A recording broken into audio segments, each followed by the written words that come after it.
What's going on, guys? How are you doing today? I've got a video for you. We are doing our virtual clinics, and today I am working with Everest. Everest is a Gypsy vanner that came in with a bucking problem. He bucked his owner off and hurt him, so we got him a little softer and easier. We've already had one conversation with him about getting your horse on a solid bridle. Now, one of the topics that I get a lot is, how do I get my horse to drop his head when we're going faster? How do I get my horse to be softer and easier when we're going faster? I want that reining look. I want that cutting look. I want that working cow horse look where the horse can keep his head down. It's a couple part question here. One, you want to have already gone through the Respect series. If you haven't seen it, we're giving away the membership for free. So check out horseguru.com and sign up for the membership. The summer of 2022, we are giving away our membership. Get for free, over 700 videos for free. So you'll see a lot of videos of how to get the horse to this point where we're on a solid bridle. They've been through the Respect series, they give to pressure. Now we need to show them how to drop their head with our legs and how to drop their head by picking up that bridle. So, first thing I want to be able to do is put 2 spurs on him. If he tries to go forward, I'll pick my hands up. So what I'm looking to do is whenever I take my legs off of him, like I'm doing here, see my knees are off of him, I'll put my heels on him and release. I'm trying to pick up his belly and release. Pick up his belly. If he tries to go faster, I'll pick up the reins so he knows that doesn't mean go faster. My calves squeezing, like I'm squeezing toothpaste out of a tube, that means go forward. Me taking my calves off and picking my heels up, that means pick your belly up. Pro tip, by the time that you're doing this work, you want to get where you're sitting on your tailbone. If you think about the horse in 3 parts, head, shoulders, butt, you don't want to sit over the shoulders because that's going to push the middle down, which is going to pick the butt and the head up. That's the head, that's the butt. It's going to pick them up. So I want to sit back over his butt, and that's going to raise his withers. Now what you'll find on this horse, he gets where at a trot we can get it pretty decent. Nice. Look how I completely give him the reins back. Anytime his pole gets above my pommel, gets above his withers, I'm going to put my spurs on him, pick up the reins, and release him. There we go.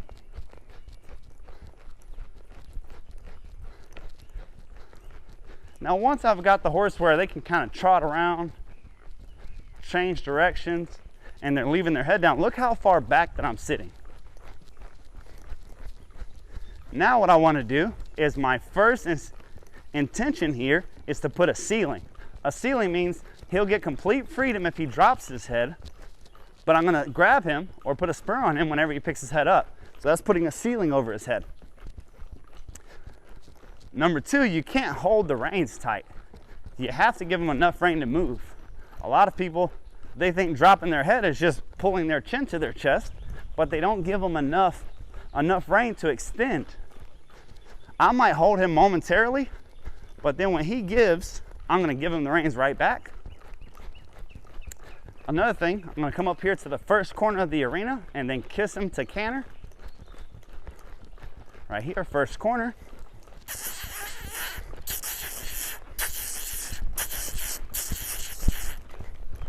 So right there, I asked him to canter. When I started kissing, he wanted to pick his head up. There we go. So I put my spurs on him.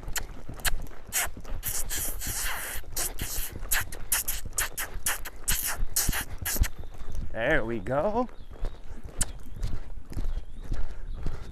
Pick my hands up. If he drops his head, I give him my reins.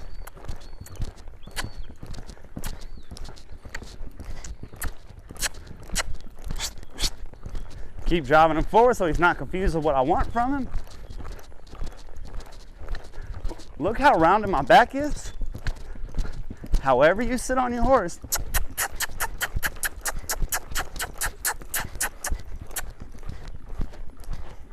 there we go. And oh, good job, buddy. Good job. So that's the best he's ever done. When I ask them to canter, a lot of people are giving them their face to canter. By the time that you have a solid bridle on this horse, he should be broke enough to give his face and move his feet. So if we just give him his face and he gets his head all out of whack, and then we ask him to give, that's kind of unfair. We're saying, hey, here's freedom. Nope, give me the freedom back. Instead, what I'm doing is I'm drawing a line in the sand, and I'm saying, hey, as long as your face is behind this line, I'm gonna leave you alone. In this case, this ceiling, there's a ceiling right above here. Anytime he draws to pick his head up above this point, above this horizontal line, see how from head to butt, he's in a flat straight line? Guys, this is so pivotal when it comes to relaxing a horse, getting a horse easier. When they drop their poll below their withers, they relax. It cuts off the adrenaline pump. The horse is most relaxed when they're eating grass. A lot like my wife whenever she's eating chocolate. That's when she's at her happiest. Well, it's the same way for your horse. When he drops his head, that's when he's at his most relaxed. So if I can get him to put his head down, he's gonna move so much easier. When he came, he was so tense and tight, his head was up, he was looking at everything. And if there was a problem or you put a spur on him or you asked of him, he wanted to buck, but he's getting soft in his face and he's starting to move freely. The next thing is, this is hard work for him. So once I got the idea of it, I didn't just keep cantering. I wanted to stop and give him a good breather there. And we'll probably do it one more time to the other side, but especially when I'm working on this advanced stuff and the horse is trying not to be fussy, especially for a problem horse, I don't want to ride the try out of him. So I'm not going to do this until he's just so gassed to the point that he doesn't want to do it anymore. I want to make sure he understands the concept of what I'm asking, and that'll be it for the day. Two things that you want to see for this point, that they're broken up, that you pick up the reins in a straight line, and they give their nose. So look on this particular bridle how I can pick the reins up.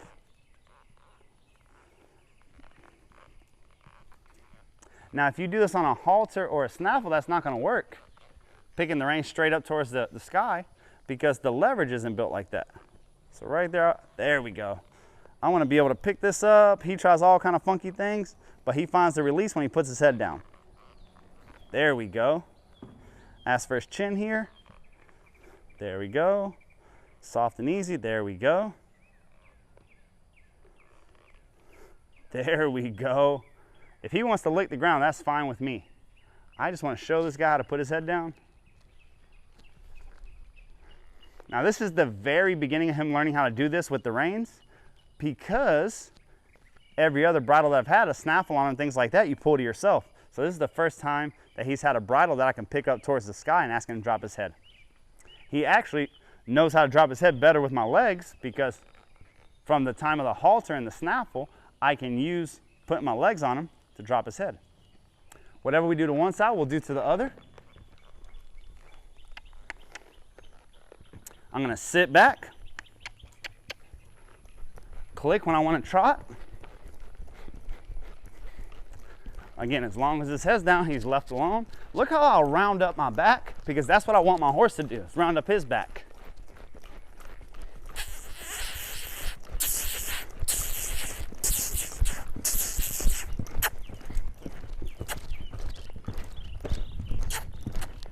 There we go.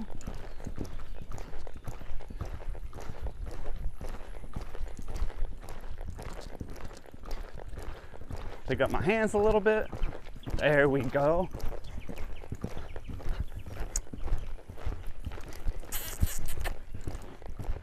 Good boy. Good boy. That's it. And trot. Oh, very nice work, fella. Very nice work. So, there you saw I didn't shut him down. When you get the horses driving with their head down, and we're going to work on this in another video, that real Western stop, they want to stop hard. If you do that every time, they'll get really stoppy, where if you move your legs or you shift your seat, they'll want to stop. So if I have a horse that's stopping very well like that, I'll start breaking them down to a trot and then stop riding, so that they don't think every single time they just need to plant their butt. When we were going there, you saw me doing a lot of kissing to start him up. It's not that this horse has a hard time cantering. If I just kiss and give him the reins, he'll just canter, no problem. You definitely want to have that before you start trying to get them to canter with their head down. The reason I had to keep cantering is he's pretty used to, here, canter. Here's your face, let's go. So now that we're starting to put a line in the sand and saying, okay, you can canter, but I need your head to be under the ceiling. Well, then when he feels any contact there, he's thinking, oh, I need to shut down. So repetitive kissing until he actually canters and goes somewhere is really important. Some horses give, most horses go. Very good horses, well-trained horses, give and go. So they can give in the face and move their feet. And that's something that no matter what kind of horse you have at home, you should be striving for. Can you give me a steering wheel and move your feet at the same time? Every competitive horse can. Every high-class barrel horse, reining horse, dressage horse, gaited horse, in some form or fashion is able to give their face and do their job. A lot of folks that are riding for pleasure, that are riding a soft, easy horse, that they just want to trail ride, the horse doesn't give and go. So if you pressure them forward, now you don't have a steering wheel, or if you stop and flex them, you're flexing them, but you have no gas pedal. So this really shows the horse how to give his face and move his feet at the same time. Be persistent, be clear, and you're really going to get good results with that, and the horse just gets softer and easier. After doing a session like this, do you know how easy this horse is going to be on the trail? Making him canter with his head down where he has to use himself and pick up his core, pick up his ribs to drop his head. The trail ride is going to be so easy. So this horse a couple weeks ago, he was looking for green goblins in the woods. Now he's just going to go around with his head down, be relaxed. So even if you plan to be a trail rider, you plan to be a pleasure rider, this work is still beneficial to you. So don't overlook it. Guys, thank you so much for watching. If you like what you see in this video, press that subscribe button. If you want to see our other 700 videos of all of our how-tos, go to horseguru.com and sign up for the membership.